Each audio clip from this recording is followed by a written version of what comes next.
Good morning, dear students. Today I am discussing a bookwork of chapter 5 capital letters and punctuation. ठीक है, chapter 5 है ये आपका capital letter and punctuation वाले का. इसका बुक वर्क हम कर रहे हैं. ए और बी मैंने कल आपको लाइव क्लास में ही क्लियर कर दिया था. So today we will do the C. Okay, हम सी कर रहे हैं. Column A it is very easy. मेरे को लग रहा है सभी बच्चे इसका जवाब भी दे पाते अगर ये लाइव क्लास होती, but it's okay. I am giving the video to you. ठीक है, मैं आपको वीडियो दे रही हूँ इसकी. Column A has punctuation terms and column B has punctuation symbols. उसमें पंक्चुएशन को क्या बोलते हैं वो लिखा हुआ है, टर्म्स में है. और बी कॉलम में आपकी उसके सिम्बल्स हैं. सिम्बल्स मतलब मार्क हैं कि किसको किस चीज़ से डिनोट किया जाता है. तो आपको वो पता भी होना चाहिए, बोलना भी आना चाहिए, प्रोनाउंसिएशन भी आनी चाहिए, प्लस उसकी जगह कौन सा निशान आएगा यानी कि सिंबल आएगा वो भी आपको इससे बहुत इजीली क्लियर हो जाएगा. तो शैल वी स्टार्ट, करें हम शुरू. The first is full stop. Full stop जैसा कि सबसे पहला वाला था, आपको मालूम है पंक्चुएशन मार्क में कैपिटल लेटर के बाद क्या कि जब तक कोई सेंटेंस हम फुल स्टॉप नहीं लगाते थे वो ख़त्म नहीं माना जाता. तो it is very important like in your Hindi. ठीक है, जैसे हिंदी में होता है कि फुल स्टॉप. अब फुल स्टॉप बेटा यहाँ पर कहाँ पर है आपको मालूम है, जी नंबर पर है. तो आप वहाँ पर क्या लगा देंगे, 1 डाल देंगे. ठीक है, जी के आगे आप क्या लिख देंगे यहाँ पर 1. ओके. दूसरा आता है आपका कॉमा. कॉमा कब आता है, बहुत ज़्यादा जगहों पे आता है. जैसे कि हम बहुत सारे लोगों की बात कर रहे हैं, बहुत सारी थिंग्स की, जैसे banana, apple, I love to eat, comma ऐसे बोलते हैं. तो हम लिखेंगे banana comma apple comma oranges, ऐसे कॉमास लगाते हैं कि हम जब बताते हैं तो ये कॉमास आ जाता है आपका.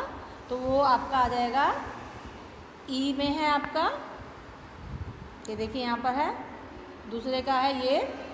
थर्ड है आपका सेमी कॉलन. सेमी कॉलन मतलब कॉमा भी हो और कॉलन भी हो. कॉलन डॉट्स होती हैं तो वो देखिए आपका यहाँ पर है. ये तीसरा है आपका. ओके. Now colon. कॉलन जैसा कि मैंने बताया डॉट को बोलते हैं, 2 डॉट्स को. तो 2 डॉट्स कहाँ हैं आपकी, दे आर हेयर, ये यहाँ पर हैं. ये 4th है आपका. ओके, आई होप ये आपको क्लियर हो रहा होगा. ये 4th है आपका. अब उसके बाद आता है आपका sign of interrogation. It is very important. आपको पता भी है, हम बोलते रहते हैं साइन ऑफ इंटरोगेशन लगाओ बेटा, नहीं तो क्वेश्चन का पता नहीं चलता है. तो sign of interrogation you can find also. आपको पता है कहाँ पर है, इट इज़ हेयर, यहाँ पर है, ये हमने लिख दिया.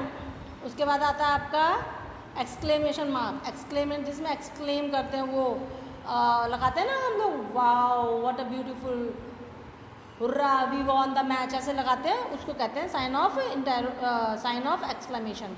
उसमें क्या होता है, हम अपनी फीलिंग्स, सडन फीलिंग्स को एक्सप्लेन करते हैं. तो इट इज़ हेयर, यहाँ पर है ये. 6th नंबर डाल दीजिए इसको. 6th नंबर है ये आपका. 6 नंबर डाल दीजिए. उसके बाद आपका आता है इन्वर्टेड कॉमास. पता ही है इन्वर्टेड कॉमास में जब कोई चीज़ हम स्पेशल बताते हैं, किसी की स्पीच बताते हैं तो कॉमास में लगाते हैं, या किसी का नाम बताते हैं, I love to read religious book, फिर बुक लिखकर हम कॉमास में लिख सकते हैं कौन सी, जैसे रामायणा, इस तरीके से.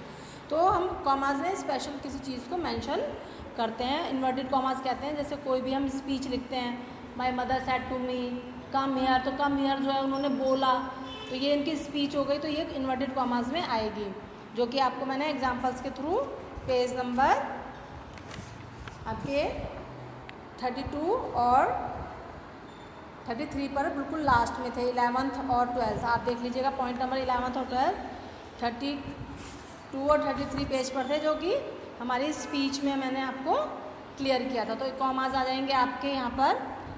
7th आपका ये देखिए, ये कॉमा इन्वर्टेड कॉमास ये है आपका. उसके बाद आप आता है एपोस्ट्रोफी. एपोस्ट्रोफी मतलब होता है जैसे हम किसी का पोजीशन बताते, पोजीशन मतलब दिस इज़ माई पेन, ऐसे बोलते हैं ना. तो इस तरीके से ये हमारा अधिकार होता है. जैसे राम्स कॉपी है ना, सीताज बुक, कॉमा डाल के जो एस लगाते हैं ऊपर उसको बोलते हैं एपोस्ट्रोफी. ये आपको आना बहुत ज़रूरी है, इम्पॉर्टेंट भी है। हम बहुत लंबी लाइन में बोलते हैं कभी भी, बस कॉमा डाल के लिख देते हैं राम्स पेन, सीताज बुक, इस तरीके से लिख देते हैं। तो इसके लिए आपको ऊपर कॉमा कहाँ पर है बेटा, ये रहा एफ में, यहाँ पर आप 8 लिख दीजिए, ये आपका 8 नंबर है। ओके, अब आते हैं हाइफन। हाइफन आपको पता ही है, डैश हल्का सा जो छोटा सा दो, सपोज हम कोई लाइन लिखते जा रहे हैं और लिखते लिखते हमारा आधा वर्ड तो ऊपर की लाइन में आ गया और आधा नीचे आ गया, तो हम हाइफन लगा के आधा वर्ड नीचे, जैसे हम चिल्ड्रन लिखना चाह रहे हैं सपोज। ओके, मैं क्या लिखना चाह रही हूँ, चिल्ड्रन। मैं एग्जांपल दे रही हूँ इस हाइफन का। अगर मैं लिख रही हूँ चिल्ड्रन, तो हम पहले लिख देते हैं चाइल्ड, मेरा ऊपर आ गया और आर्यन बच गया। तो वो जब अगर मेरे नेक्स्ट लाइन में आएगा तो मैं लिख दूँगी REN, तो कोई भी समझ जाएगा ये चाइल्ड के साथ ही चिल्ड्रन पूरा शब्द एक साथ है। अगर किसी के पास जगह होगी तो वो इस पूरे को एक साथ लिख सकता है। मेरे पास नहीं थी, इसलिए मैंने लाइन के एंड में हाइफन डाल के REN नीचे लिख दिया। ओके, एक तो ये यहाँ पर रखते हैं हाइफन, और हाइफन कहाँ लगते हैं, जब दो वर्ड्स को, कंपाउंड वर्ड्स को हम जोड़ते हैं, ठीक है, वहाँ पर भी हमारे हाइफन लगते हैं। जैसे कि लेफ्ट हैंडेड, आपने काफ़ी सारे वर्ड्स भी पढ़े होंगे।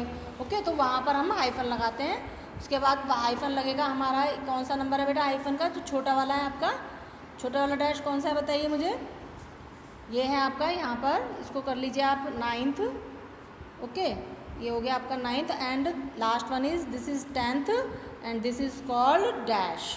डैश हम कहीं पे भी लगा देते हैं, कोई चीज़ हम डिस्क्राइब कर रहे हैं, जैसे हम किसी के बारे में बता रहे हैं कि मिनरल्स, तो फिर हम डैश डाल देंगे, फिर मिनरल्स के बारे में बता देंगे। तो इस तरह से डिस्क्राइब करने के लिए हम डैश का इस्तेमाल करके आगे कुछ भी लिख देते हैं। तो आई होप बेटा आपको ये चीज़ क्लियर हो गई होगी। We will continue the next question. Now we will come to D part. It is also very easy, listen carefully. ये वाला वर्क आपको अपनी कॉपी में राइट करना है। ओके, मैं आपको समझा देती हूँ, but you have to write in your copy में। ये कॉपी का होमवर्क है आपका, ठीक है। और ये मुझे ये आप मुझे सेंड भी करेंगे एज असाइनमेंट, ठीक है। ये आज का आपका असाइनमेंट भी होगा, और ये मुझे जिस बच्चे का आएगा मैं उसी की अटेंडेंस लगाऊंगी, चाहे आप सारे सब्जेक्टों का भेजो और मेरा नहीं भेजा तो मैं नहीं लगाऊंगी, क्योंकि मैं आपको ये बहुत अच्छी तरह समझा रही हूँ और ये वेरी इंपॉर्टेंट है। ये ऐसा पेपर में आ सकता है, ये भी मैं आपको बता देती हूँ। ओके, तो इसको आप कॉपी में लिखेंगे बच्चे और मुझे भेजेंगे, और कैसे लिखेंगे वो मैं भी आपको क्लियर कर देती हूँ। अभी फ़िलहाल तो मैं आपको ये निशान के थ्रू ही बता रही हूँ। तो देखिए, पहला है, इसमें आपको ये जो कॉमा ब्रैकेट्स के अंदर दे रखे हैं ऑब्लिक डाल के, ये 2 हैं, ठीक है। देखो, जैसे ये पहला वाला अगर सपोज मैं ले लेती हूँ सी, ये जो ऑब्लिक डाला हुआ है ये 2 हैं, एक ये रहा कॉमा और एक ये रहा फुल स्टॉप। ये ऑब्लिक का मतलब है ये 2 चीज़ों में से आपको कौन सा यूज़ करना है वो आपको बताना है। शी टोल्ड, अब देखिए ये कौन सी डायरेक्ट स्पीच है, आपको बताया था डायरेक्ट स्पीच में कॉमा लगता है, और फिर अगली वाली जो उसने स्पीच बोली होती है, जो कि ये है, ये बोली है उसने बात, ये बात उसने पूरी बोली है, ये हमारी इन्वर्टेड कॉमास में आती है, जो कि अभी ऊपर भी हमने इन्वर्टेड कॉमास का बताया था स्पीच की बात। तो देखिए यहाँ पर हम कौन सा वर्ड यूज़ करेंगे, कौन सा यूज़ करेंगे बेटा, कॉमा, ठीक है। कौन सा करेंगे, कॉमा। सिर्फ आपका आएगा ये कॉमा, ये कॉमा लगाइएगा आप इसमें। और इसको लिखने का तरीका देखिए, मैं आपको बता रही हूँ जो आपको कॉपी में लिखना है। कॉपी में मुझे ऐसा नहीं सिर्फ आप ये लिख देंगे क्वेश्चन और कॉमा लगा के दे देंगे, नो, ये मुझे पूरा आपका सही से लिखा हुआ चाहिए। देखो, जैसे मैं बताती हूँ कैसे लिखोगे आप। मेरे पास स्पेस कम है बट मैं ऊपर लिख रही हूँ, ध्यान से देखेंगे सभी बच्चे। आप लिखेंगे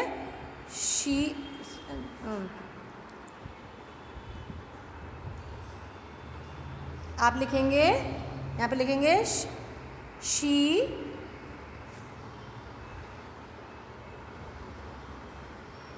या ही, जो भी है, सॉरी, आप लिखेंगे शी। ओके, टोल्ड, ये मेरे पास जगह नहीं है इसलिए मैं ऐसे लिख रही हूँ। आप पूरी लाइन में लिखेंगे शी टोल्ड, कॉमा, फिर कॉमा बिगिन, कॉमा बिगिन। और मैंने बताया था आपका उसको जो हमारी इन्वर्टेड कॉमास में जो बातें होती हैं वो हमारी कैपिटल लेटर में आती हैं। देखो बड़ा लिखना है आपको शी को भी, शी लाइक्स प्लेइंग। ये मेरे पास जगह नहीं है, मैं इसलिए लिख रही हूँ। कभी आप सोचो मैडम लिख रही हैं तो हम भी लिख देंगे। ओके, प्लेइंग ये लिखना है आपको, उससे पूरी लाइन लिखनी है एक साथ। जैसे मैं इसे दोबारा लिख देती हूँ, थोड़ा सा क्लियर और हो जाएगा। या मैं नेक्स्ट वाला लिख देती हूँ। यानी कि पहले आप क्वेश्चन लिखेंगे नंबर 1 डाल के, जैसे कि आपको पहले क्या लिखना पड़ेगा, ये लिखनी है। उसके बाद जो मैंने अभी अभी लाइन लिखी है वो लिखनी है। जैसे शी टोल्ड कॉमा, फिर inverted commas begin, she likes playing, और कॉमा जो है बंद हो जाएगा और फुल स्टॉप लग जाएगा। नाउ सेकंड वाला देखिए आप, उसको भी मैं ऐसे लिख देती हूँ, थोड़ा जगह नहीं है इसलिए मैं यहीं पर लिख देती हूँ।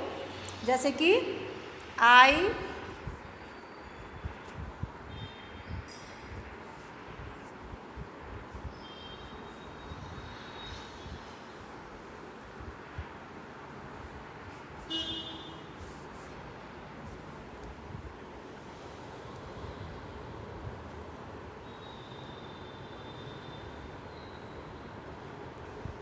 सॉरी बेटा, यहाँ पे कुछ डिस्टर्बेंस हो गया। मैं इस वाले जो डी पार्ट को दोबारा इसकी वीडियो बनाकर दूंगी आपको।